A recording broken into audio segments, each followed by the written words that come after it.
In a television studio, supercharged with hostility, a self-important journalist embarked on a mission to publicly dismantle President Ibrahim Traoré during a live broadcast. What transpired, however, was something no one could have foreseen. Traoré's serene and articulate rebuttal not only systematically unraveled the journalist's provocations, but also cast a spell of breathless stillness over the entire production crew. This remarkable exchange swiftly became a viral sensation, a testament to his profound composure, sharp intellect, and resolute leadership. The glare of the studio lights was intense. The cameras were live. The host, Alan Diarra, a journalist with a reputation for eviscerating his subjects, leaned in with a predatory grin. Seated opposite him was a figure of quiet composure, dressed in unassuming military fatigues. He had no security detail, no retinue of aides, just himself. He was President Ibrahim Traoré, the transitional leader of Burkina Faso. "Mr. Traoré," he began, his voice honed to a fine point, "enlighten us as to how an individual lacking any conventional political experience presumes to guide a nation plagued by terrorism and destitution." A beat of silence followed, heavy and absolute. Behind the glass of the control room, producers exchanged uneasy looks. Alan pressed his advantage. He let out a condescending chuckle and added, "There are whispers, you see, that you are merely posturing as a leader in a game meant for seasoned statesmen. How do you respond to that?" A collective gasp seemed to suck the air from the room. An assistant's clipboard clattered to the floor. Another crew member switched off her microphone and muttered, "He's crossed a line." Yet, President Traoré remained unperturbed. He met Alan's gaze directly, his eyes conveying not indignation, but an immense strength. Then, speaking with deliberate calm, he asked, "Does one demand credentials from those who shed their blood for their nation? Or does one stand in solidarity with them and inquire what contribution one can make?" A collective intake of breath was the only sound, and the confrontation had only just commenced as the camera tightened its focus on Ibrahim's face. Across the city, a young boy named Karim sat on the floor of a sparse, dusty living room. At 10 years old, he was swallowed by a hand-me-down shirt with a frayed collar. Nearby, his grandmother's soft, persistent cough punctuated the silence. She had been unwell for many months. The television screen flickered, the reception unstable, but Karim's gaze was riveted. He had no grasp of political maneuvering and was unaware of the true identity of the man in the uniform. Still, there was something in Ibrahim's tone that felt paternal and kind, a resonance from someone who, he imagined, also knew what it was to sleep on a hard floor, someone who understood. Back in the studio, Alan leaned forward once more. "You speak of sacrifice, Mr. President, but are you prepared to acknowledge your government's shortcomings in areas where you were explicitly warned of failure?" Karim's small hands balled into fists at his sides. He whispered to the flickering screen, "Let him speak. Please, just let him speak." On the television, Traoré offered a gentle smile. "I have not come here to profess infallibility," he stated. "I have come to be of service, especially when the task is painful. Most of all, when it is painful." Karim's eyes widened. He had never witnessed a leader utter such a sentiment. In that instant, a flicker of hope ignited within him. In the control booth, suspended above the studio, a producer named Lucy felt a bead of sweat trace a path down her temple. This interview was her creation, designed for sensationalism and high ratings, a calculated move to catch Traoré off guard. She had not, however, factored dignity into her equation. As Ibrahim navigated the subsequent aggressive question with unshakable grace, her hand quivered over the control panel. Suddenly, a call came in on the direct line. It was the Prime Minister's office. Her stomach plunged. "Under no circumstances are you to interrupt this broadcast," the commanding voice instructed. "Allow the population to witness this. Let the truth be heard." On stage, Alan made one last attempt to land a blow. "Explain to us, Mr. President, why anyone should trust that you, a man with no political lineage, no privileged upbringing, can steer this nation." The camera zoomed in, and Traoré's voice flowed like a powerful, calm, and inexorable river. "Because I was once that boy who hawked mangoes on the street to afford his education. Because I still choose to walk in places where others prefer to be driven. And because, for me, power is not a diadem to be worn. It is a profound weight, and I bear it on their behalf." Lucy discreetly dabbed at her eyes, uncertain of the source of her tears, but acutely aware that she was witnessing a historic event on the wings. A junior intern named Adama was trembling. It was his inaugural week at the station, and his duty was to provide water for the guests. Instead of remaining by the refreshment table, he found himself mesmerized, concealed in the shadows of a curtain. He had never been this close to the president, not at a rally with booming speeches or surrounded by armed personnel. Here was just a man answering questions with a tranquil kindness that spoke of a deep familiarity with suffering. Adama's own father, a soldier, had been killed the previous year in a counter-terrorism operation in the north. Since that day, he had harbored a deep-seated resentment for the uniform. But listening to Ibrahim Traoré speak of shouldering burdens for the people, something within him began to yield. This was not an individual in pursuit of authority, but a solitary figure shouldering the hopes of an entire populace. "I see your decorations," the journalist sneered from the stage. "But can our citizens eat those medals?" Traoré did not even blink. He replied softly, "No, they cannot. However, the devotion they represent is what safeguards the farmers and laborers who provide that sustenance." Adama drew a sharp breath. For the first time since his father's burial, he felt a smile form on his lips as he murmured to himself, "Papa would have followed this man." Back in the modest living room, on the outskirts of Bobadou Alasso, Karim was weeping. His were not tears of loud sorrow, but of a profound, unspoken recognition, the kind that fall when a child grasps a concept far larger than his own small world. His grandmother had drifted off to sleep beside him, her breathing faint and shallow. On the screen, the man with the bearing of a warrior and the voice of a teacher continued to speak. The journalist's voice rose in pitch. "What gives you the audacity to believe you comprehend this nation's needs?" Traoré paused, then responded, "Because I have known the cold embrace of rain as a blanket. I have instructed children whose feet were bare. I have laid friends too, rest without coffins. I am acquainted with pain. I am acquainted with hunger, and I have seen hope blossom in the most desolate of places." A pang went through Karim's chest. He remembered being sent home from school for unpaid fees, and the shame of crying in his grandmother's embrace. Now, this man, this president, was giving voice to the plight of boys just like him. He reached for his school notebook and began to sketch the face from the television, writing a single word beneath it. Hope. In the control booth, Lucy watched the live viewership counter skyrocket. 400,000, 530,000, 780,000, the figures were climbing exponentially. She had orchestrated what she thought would be a scandal, a public gaffe, an unscripted humiliation. What she got instead was a global masterclass in humility. Alan, the journalist, was becoming visibly flustered, his questions now laced with a clear desperation. "Is it not a fact," he barked, "that many consider your leadership to be nothing more than a military spectacle?" Traoré smiled with a gentle patience. "Some individuals use a uniform for subjugation, while others wear it for protection. I have committed to the latter."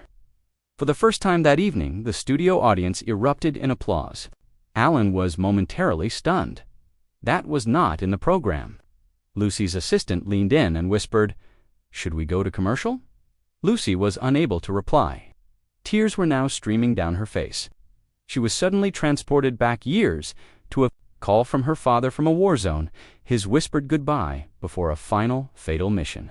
She had suppressed that memory for years, but this man on her screen was resurrecting her father's spirit, not through his words, but through an undeniable truth that was dismantling her composure.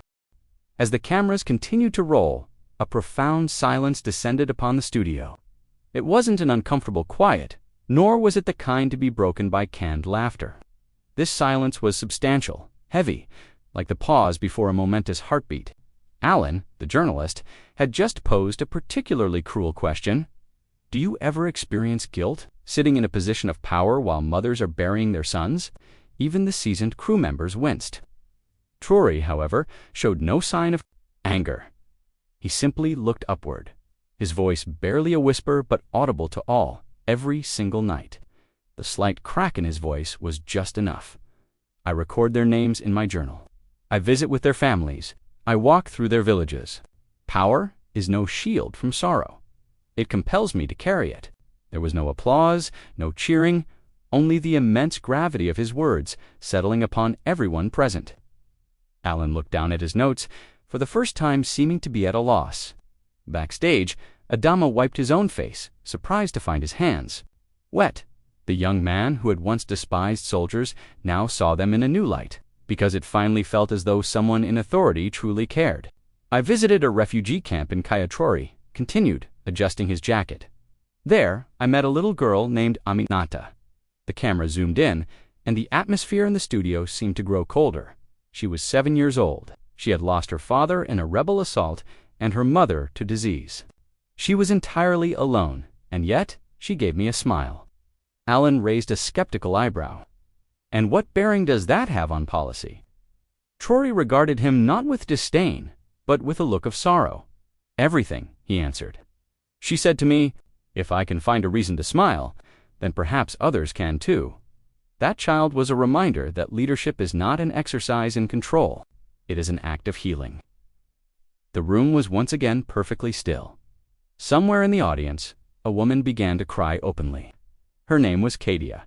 Her son had been killed by a roadside bomb 3 years prior. She had since sworn off politics until this very day. Now her heart was breaking anew, not from grief, but from a profound sense of relief. At last, here was someone not reciting from a teleprompter. At last, here was someone speaking from the depths of his soul. Back in the station's control room, the phones were ringing incessantly. Lucy's assistant exclaimed, "We're getting calls from Mali, Cote d'Ivoire, Ghana." Another technician yelled, "France is already broadcasting clips. Look at this." Traoré had never once raised his voice, yet his message was resonating across the globe. Alan, now visibly sweating, made one final attempt. "If your love for the people is genuine, would you not relinquish power and allow a civilian to lead?" The trap was obvious, the insinuation sharp, but Traoré simply nodded. "One day I will, but not at this moment. The house is ablaze, and I am the one holding the fire hose." He leaned forward. "When the flames are extinguished and it is safe, I will step aside not for personal acclaim, but so that the next leader can cultivate the land without the fear of fire." The cameraman whispered, "Magnifique." Alan slumped back in his chair, utterly defeated. Everyone in the studio sensed the monumental shift. This was no longer a political interview. It had become a deeply personal testament. In households all over Burkina Faso, fathers embraced their sons more tightly. Mothers reached for handkerchiefs. Children gazed at their televisions with a new word forming on their lips: respect, as the nation was captivated by their screens. A staff member discreetly handed Traoré a folded note He read it without a flicker of emotion in his eyes. He then looked directly at the camera and said, "May I have your permission to share something?" Alan, bewildered, could only nod. "This is a letter," Traoré announced, "from Captain Sidab. He was killed in action yesterday in Djibo. He requested that I read this if anything should happen to him." The studio once again fell silent. Traoré's voice was steady. "My president, if I should fall, I ask that you tell my son why I made this sacrifice, not for decorations, not for influence, but so that he might one day be able to play football without the sound of gunfire, so that he can attend school with a pair of shoes, so that he can smile." Traoré carefully folded the letter and returned it to his jacket pocket. Captain Sidab was 31. His wife is watching this broadcast now with their 3-year-old son. The camera panned to Alan's ashen face. In the control room, Lucy's hands were shaking. Across the country, people were no longer just watching. They were feeling just before the scheduled break. Traoré delivered another surprise. "I would like to invite someone to join us," he said. Alan appeared confused. "I beg your pardon," Traoré gestured toward the side curtain. A young woman in her 20s, dressed in simple, civilian clothes, walked out, her posture radiating strength. "This," Traoré announced, "is Fatima, a nurse. She has been single-handedly running a hospital in a conflict zone in Fada Nguma." A murmur went through the audience. Fatima offered a timid wave. Traoré stepped back, ceding the floor. She began to speak. "I have sutured wounds without the aid of anesthesia. I have consoled weeping children who have no family remaining. I do this because our people are worth it." Her voice quivered with emotion. "Last week, our clinic was attacked by rebels. I shielded 2 infants under a table with my own body. If the army had not arrived, if it were not for President Traoré's initiatives, they would not be alive today." Alan was speechless. The audience was transfixed. Truth had just walked into the room, and it wore the smile of a nurse. Outside the studio, a crowd of hundreds had already begun to form, holding candles and peering through the windows. This was no longer an interview. It was the start of a movement. The station prepared to cut to a commercial, but Traoré leaned toward his microphone. "Just one more minute," he whispered to the host. The crew hurried to adjust. He looked straight into the camera lens. "My father was a tiller of the soil. My mother taught me my letters under a mango tree. We had no running water or electricity, but our home was filled with love. That is what has defined me. Not official titles, not military uniforms." He paused, then added, "I do not claim to be without flaws, but I give you my word. With every decision I face, I ask myself, would my mother be proud of this? Would that small boy in Jibo comprehend it?" The spotlights seemed to fade, leaving only a raw, profound silence. Outside the building, the assembled crowd began to softly sing the national anthem. Inside, Fatima covered her mouth, trying to stifle her sobs. Watching from a nearby tea stall, Adama rose to his feet without conscious thought. Back in the studio, the cameras continued to roll as no one had the audacity to cut away in under 48 hours. The interview had metamorphosed into something else entirely, a national moment of reckoning, a clarion call, a mirror held up to the soul of the country. The world was not prepared for the phenomenon that Ibrahim Traoré was becoming. Just as the broadcast resumed, Traoré once again took everyone by surprise. "I was given a message yesterday," he said softly, from a 12-year-old boy in the north. He retrieved a folded piece of paper from his coat. "His name is Yakuba." He began to read slowly, allowing each word to land with weight. "Dear Mr. President, I want to possess your courage. My father was killed when the bandits attacked. My mother weeps in the night. I do not desire toys. I only desire to feel safe. I beg you, do not lose faith in us, Yakuba." Alan's jaw was clenched. He did not dare to interject. Traoré looked back into the camera. "I hear your words, Yakuba, and I will not lose faith." In a dust-swept village 600 kilometers away, Yakuba sat with his mother, listening to a neighbor's crackling radio. She wept softly. The people in the studio were silent. Viewers across the nation were shaken. At that moment, this was no longer about politics. It was about connection. And for countless people, it was the first time they had seen a leader, as a distant figure on a dais, but as a father, a brother, a protector, someone who listened. Alan finally found his voice, which was now noticeably softer. "But, Mr. President, is this emotional display not just skillfully executed theatrics? Is it not simpler to read letters than it is to rebuild a nation?" The silence that followed was sharp. Traoré did not flinch. He rose, walked to the stage's center, and lowered himself to sit on the floor. The sound of breathing in the room seemed to cease. "I have journeyed to school with bare feet. I have shared a single bowl of food with 10 of my cousins. My leadership was not forged in lecture halls. It was forged in hardship." He pointed a finger toward the camera. "If you only perceive a man performing a role, then you have failed. To grasp the point, this is not about my story. This is about our duty to those who have been stripped of everything." Even Alan lowered his gaze. Traoré's voice dropped to a near whisper. "I am not performing a role. I am reliving a reality." That declaration was a thunderclap, not just in the studio, but across the entire country. Military veterans watching from their homes stood and saluted their screens. Mothers held their children closer. Even Alan's own producer wiped away a tear, and the storm was still gathering strength. That evening, sleep was a luxury few could afford. By 9 p.m., the streets of Ouagadougou were aglow with candlelight. It was an unplanned, spontaneous outpouring. People emerged from their homes in silence. Children held hands. Elderly men carried the national flag. Women stood holding photographs of their lost sons and husbands. The entire capital city was illuminated, not by fire, but by hope. A gentle chant began to spread like the wind. "Nous sommes unis. Nous sommes unis. We are united," Traoré observed from the window of his simple residence. He turned to his aide. and whispered, "Not a single word from my office. Let the people have their voice now." In a small hospital, Fatima placed her candle beside a picture of Captain Sidibe. In Gibbo, Yakuba's mother held her son close, and at the television station, Alan sat by himself, rewatching the interview on a small monitor. He paused the recording. On Traoré's final powerful statement, "I am not performing a role, I am reliving a reality." He stared at the screen. For the first time in his life, he was beginning to comprehend the nature of true leadership. But an unforeseen event was about to unfold, one that would alter the course of everything. The atmosphere outside the television station was thick with tension. The news had propagated with incredible speed.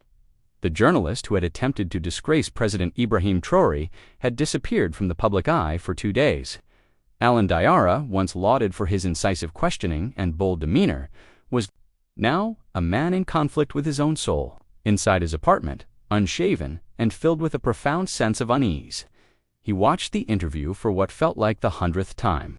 Every question he had posed, every condescending smirk, every calculated attempt to trap Traoré now felt like an act of cruelty. But the element that truly shattered his composure was the president's unwavering grace. He had met aggression not with reciprocal anger, but with tranquil, irrefutable truths. Alan looked out his window and saw 2 young children walking barefoot on the dusty street below, their laughter echoing as they played with nothing more than a stick and their imagination.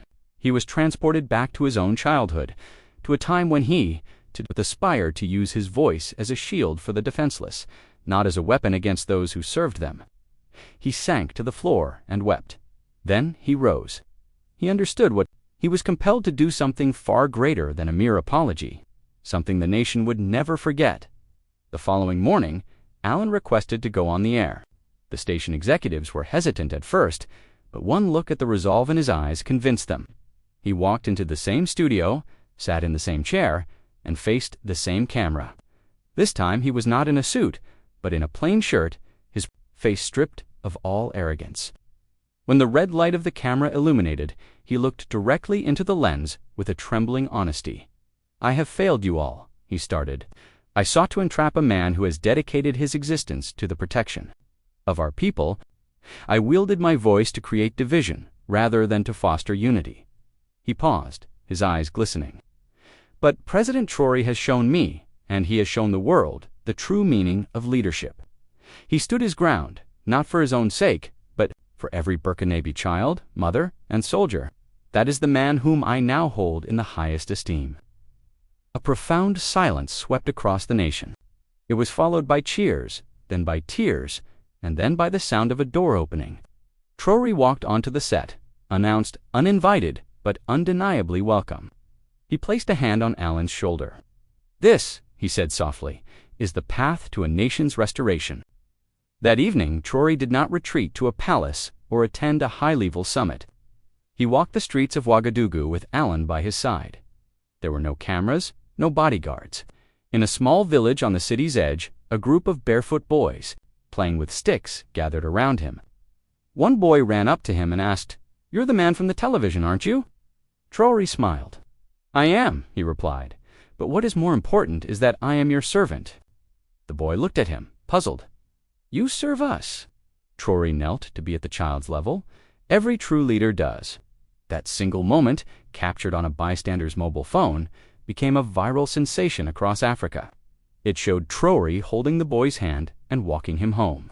The week concluded not with grand proclamations or elaborate ceremonies, but with the enduring memory of humility, redemption, and unity. And from that day forward, Burkina Faso chose to remember not the confrontation, but the healing, not the question, but the answer. Did this narrative resonate within you? Did it stir an emotion deep in your soul? Then do not let this moment pass without action. Share this message of integrity and service by liking this video. Declare "I believe in" hope in the comments if you, too, were moved by the power of truth and unity. Subscribe to this channel if you wish to see more real-life, emotionally impactful stories that have the power to change lives and perhaps even nations. Let us collectively remind the world that at times the most potent voice is the one that speaks with quiet conviction, and the most formidable power is the love one has for one's people.